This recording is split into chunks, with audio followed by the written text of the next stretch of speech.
Louis Tussauds. John Cena. Da, da, da, da. Da, da, da, da. We will make Louis Tussauds great again.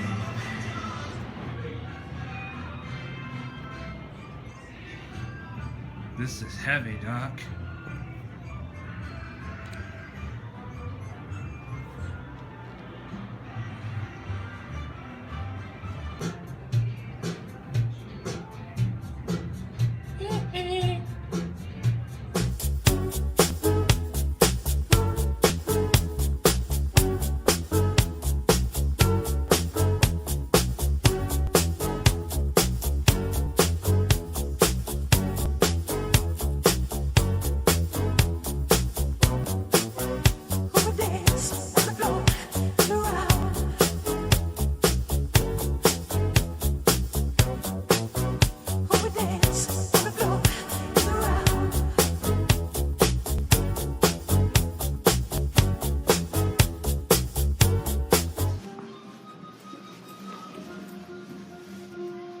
Brendan Fraser.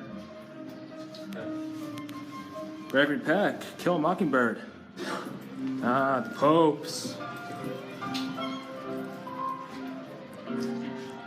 Jim Carrey.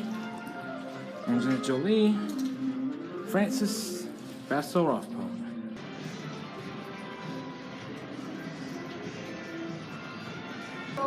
Do I feel lucky?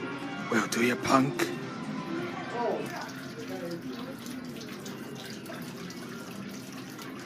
Nailed it.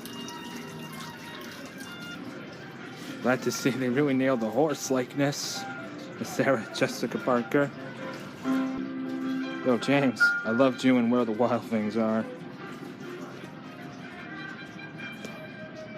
Mommy. John Candy. Mommy. Feels bad, man.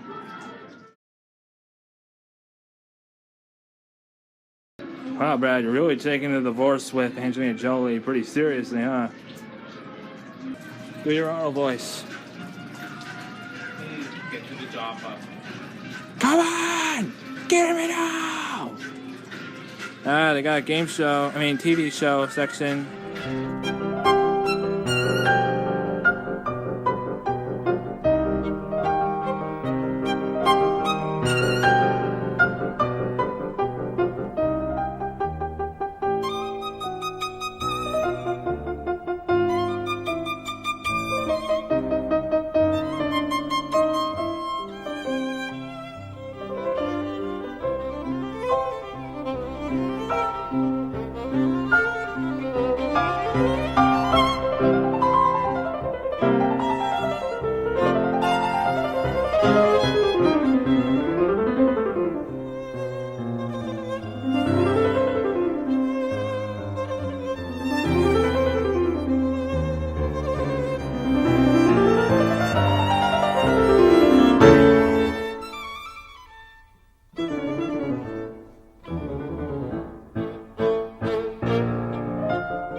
Childhood.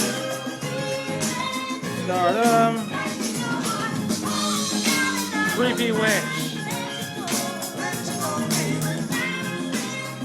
The Twilight Weirdos. Falls. Talk show hosts. Jay Leno. Dr. Phil gonna beat the crap out of me.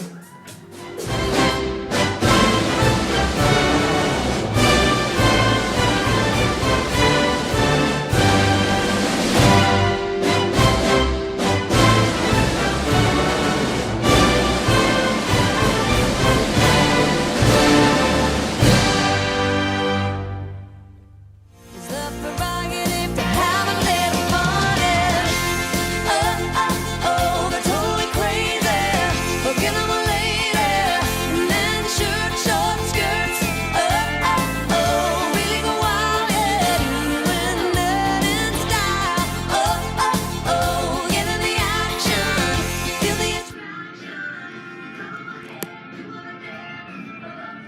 people wouldn't recognize me just for Casablanca.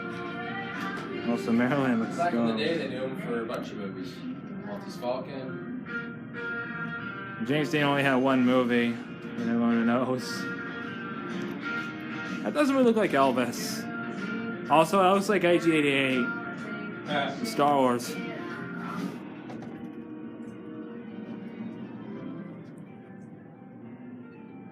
Hear it? Oh, check it out, regarding Hogwarts.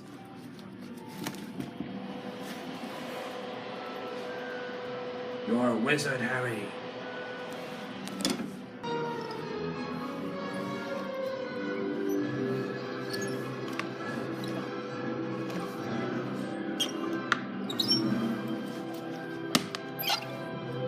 Nimoy, Mark Brando, sure it is.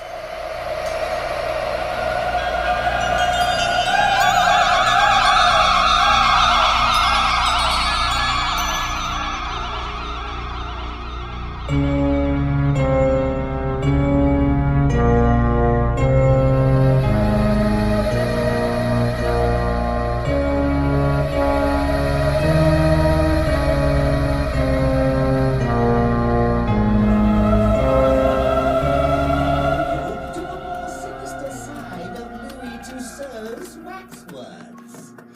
As you can see, That's supposed to be the Crypt Keeper. evil men They nailed it. found us.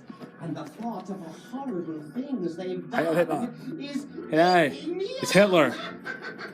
That's right, I've been fine.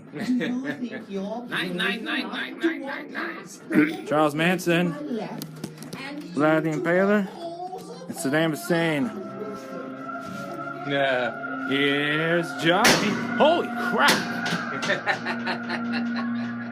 I want to suck your blood. Hey, Creature from the Black Lagoon. Congratulations on Shape of the Water winning Best Picture. Oh, sorry.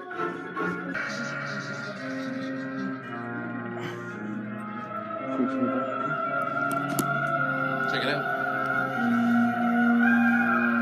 Oh.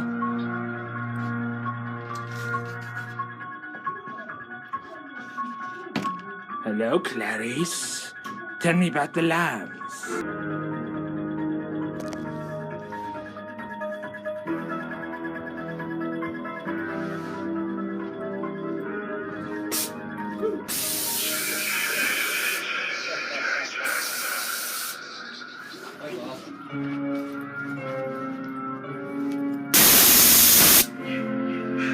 In space, no one can hear you scream.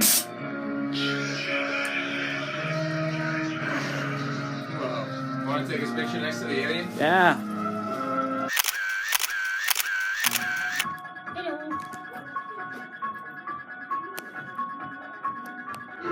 Daddy. Let's get going. Best part's coming up. Here's David Letterman. No TV, no beer. Make Homer go crazy. Something. Holy crap. Glows in the dark. Yeah, say that again, the Willie part. Ready, we'll save ya. We'll save you. Alright.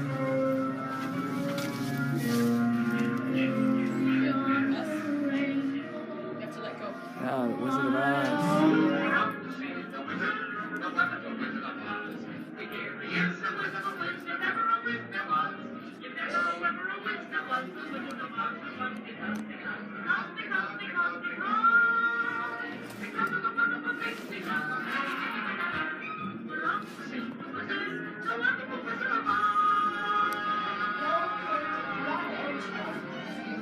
Yeah. I'm so lonely.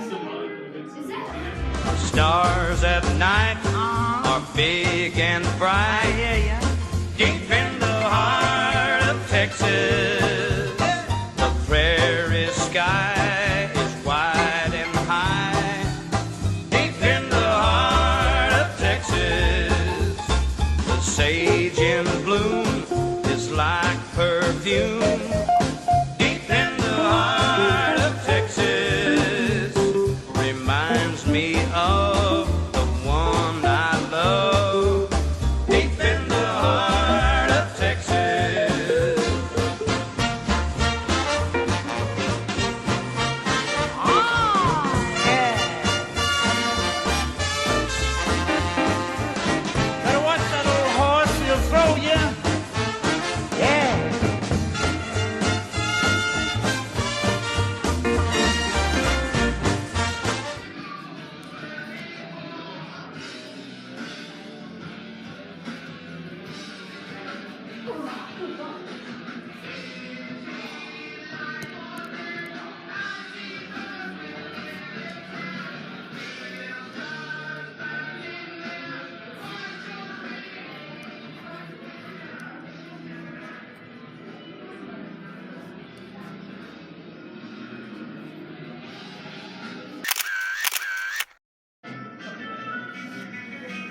Alright, done here. Zoltar.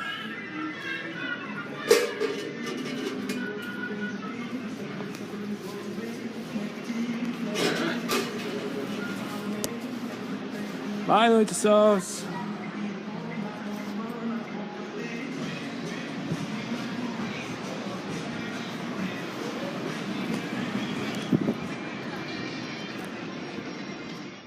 Louis Joseph Kenny Tussaud was the great-grandson of Madame Tussauds, who worked as a sculptor for his grandmother's famous Waxworks. His brother John became chief artist and manager of the original Baker Street Museum after it was sold in 1889. Louis left to form his own London wax museum that opened on 207 Regent Street during Christmas Eve 1890, that was burned down half a year later. In July 19,000, he moved to Blackpool and set up a new waxworks in the basement of the Hippodrome Theatre. The following year, Louis moved his exhibition to the South Shore Brunswick Cafe. In 1929, Louis Tussauds Waxworks officially opened in Central Promenade and featured the same sorts of figures as the ones in Madame Tussauds, only with slightly less quality. Louis died sometime around 1938. Though more museums of his popped up in other parts of the UK, like Great Yarmouth, which lasted from 1954 to 2012, having a reputation as one of the worst wax museums of all time, and the Bellevue District of Manchester, which opened in 1956. In 1959, a Louis Tussauds Waxworks opened in Niagara Falls and was built on the western end of the Foxhead Hotel. While some people consider this to be the first Canadian wax museum, it was actually predated by the Canadian Historical Museum of Montreal, Quebec, which opened in 1935 and closed in 1989. For those driving down Clifton Hill, Louis Tussauds is easily distinguishable by its two-door house facade and a statue of Daredevil Charles Blondin that treaded back and forth across a tightrope. The original wax figures were manufactured by Gem Studios, Ron Booker, and Bruce Randall, with some of the more notable ones being Royal Monarchies, the original Batman series, O.J. Simpson, and a classic medieval-style Chamber of Horrors, a tableau featuring the death of Lee Harvey Oswald and Abraham Lincoln's assassination. While a popular landmark, Louis Tussauds Niagara Falls closed its doors in 2000 due to leasing issues, and in its place, much of the Falls Avenue attractions would be built. The home video footage from 1997 shows the construction of the Sheraton Fallsview Hotel was already underway while the original Waxworks was still open. At some point in time, Ripley Entertainment acquired the name and franchise rights to Louis Tussauds, and today, they still operate some of the remaining locations like San Antonio, which originally opened in 1988 as Plaza of Wax, Grand Prairie's Palace of Wax, a huge Ripley's complex that replaced the burnt-down Southwestern Wax Museum in 1989, an original Louis Tussauds that opened at Batalia's Royal Garden Plaza in 2009, and Newport, Oregon, which is a 2020 revamp of the Waxworks that originally opened in 1986. Many of the chains they no longer operate include Atlantic City, New Jersey, which closed in 1982 to make way for a parking lot, St. Petersburg, Florida, which originally opened in 1963 under the name Josephine Tussaud, and Copenhagen, Denmark, which was owned by Tivoli Gardens since 1974. Upon its closure in 2007, many of the figures from that museum were transferred to the Louis Tussauds that opened in the innovative Film City amusement park of Bengaluru, India that year. But the collection became lost forever after an accidental fire consumed the museum in February 2018. Ironically, Ripley's had no control of the original Louis Tussauds in Blackpool, as that museum was managed by Leisure Parks, and in 2011, the museum closed down forever as it was converted to an official Madame Tussauds. In 2003, Ripley's announced a reincarnation of Louis Tussauds Niagara Falls that would cost $6 Canadian to build, courtesy of Walker Diggin, and would relocate to Victoria Avenue, taking the place of the former Le Parmigiane restaurant. Opening in spring 2005, the new 150,000 square foot museum still features the original two-door exterior and traffic-suspended Blondin, though none of the original figures returned, as most of them were either sold, scrapped, or remain unaccounted for. From December 2001 to Summer 2002, a few of the surviving figures were last seen at a limited time exhibit in the original Ripley's Museum in St. Augustine, Florida. Speaking of the Sunshine State, up until an extensive renovation in 2021, the wax figure Edward the Black Prince from the Chamber of Horrors was repurposed for the Iron Maiden tableau in their Orlando auditorium. Timothy W. Randall, the founder of Waxopedia, also owns the Martin Luther King Jr. figure that was made for Niagara Falls by Kathleen Stuberg. Most of, if not all, of the opening day figures for the current location were sculpted by special effects artist Henry Alvarez, and some of them were also made for former exhibitions in the Hollywood Wax Museum locations. Much of the newer figures are overseen by Ripley's art department, and while they each have their differences in presentation, a lot of the Louis Tussauds museums tend to have the same figures for each location. Much of the museum's general layout has stayed unchanged since 2005, though the facade's color was changed from black and white to a garish blue and yellow in 2016. One of the latest additions are Prince Harry and Meghan Markle, whom were photographed in several parts of Toronto back in January 2020 when the formerly royal couple considered moving to Canada. Ripley's ownership of Louis Tussauds couldn't be any more prevalent, as besides being included in their free attraction combo, the wax figure of Vlad the Impaler was originally made for several of their Believe It or Not auditoriums, and the mold was reused for the Blackbeard figure currently part of the rotating Savage Seas exhibit in each of their free Ripley's aquariums. The Chamber of Horrors to the original Niagara Louis Tussauds had a wax figure of a man with several chains strapped around his neck, which might be similar to the Sun Koala models that were displayed in some of the older Ripley's museums. The chrome steel ball sculpture named Final Cut, one of many kinetic sculptures made by Andrew Smith for Ripley's Entertainment that was first installed in the museum's entrance around 2012, is now in the front lobby of Ripley's Hollywood, along with another version of the Thriller Michael Jackson by Sonia Vasquez and the Donald Trump figures spread around select auditoriums. The Jack Torrance wax figure by Barry Anderson was also duplicated for Guinness World Records San Antonio, part of another museum chain operated by Ripley Entertainment. The Niagara Museum is full of several gags similar to those found in Ripley's museums, as much like some of their spinning tunnels. There is a hidden passageway near the horror room and ground level elevator that is full of blacklit life masks. Seemingly generic wax figures are employed to play tricks on visitors, including one at the front reception desk, and even some that use the bathroom facilities. There used to be 2 wax figures seated near each of the Wax Museum's elevators, and the one on the ground level was an old woman in a wheelchair carrying a monkey doll. While I cannot confirm it, it's possible that this figure was meant to be a representation of Jane Goodall. Much like a similar gag in Ripley's Niagara Falls, there is a gag near the Barrel Waterfall photo op that lets you challenge your inner daredevil by walking across a tightrope, which was an actual wire as opposed to an Xbox Kinect simulator. In August 2011, Rita Carey, DJ host of 91.7 Giant FM and Jim's sister, stopped by both Louis Tussauds and Ripley's for a Southern Ontario tour done to support the Light of Day Parkinson's Charity Gala. Accompanying her was a prop penguin used in her brother's latest film, Mr. Popper's Penguins, which was auctioned off that September. And finally, the Harry Houdini figure that's suspended from the ceiling might be a tribute to the Houdini Hall of Fame museum that burned down in 1995 and was replaced with the nearby Ripley's moving feeder. While it may not be everyone's cup of tea, Louis Tussauds is a treasured landmark in Niagara Falls, and we can only hope its tradition will continue until the end of time. This is Colin Clark, thanks for watching, and stay waxy.